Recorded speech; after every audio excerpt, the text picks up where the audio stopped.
दहो मनवा से मनवा के जुड़े दहो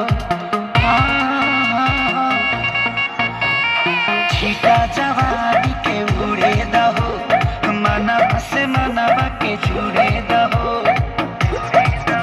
आज सुते तो चदरिया तान के तान के तान के टूट जाए राजा जी, टूट जाए राजा जी पलंग सागवान का, टूट जाए राजा जी पलंग सागवान का।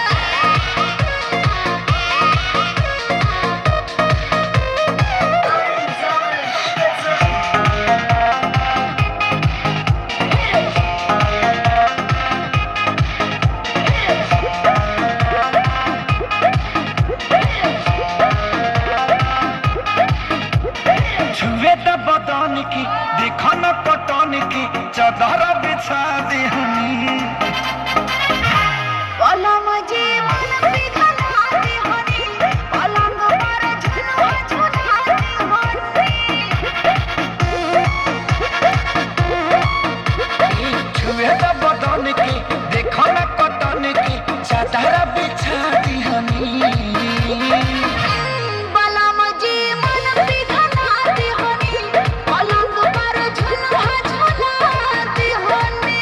परियार बाटे बेटे अब फान के फान के फान के टूट जाए राजा जी, टूट जाए राजा जी पलंग सागवान का, टूट जाए राजा जी पलंग सागवान का।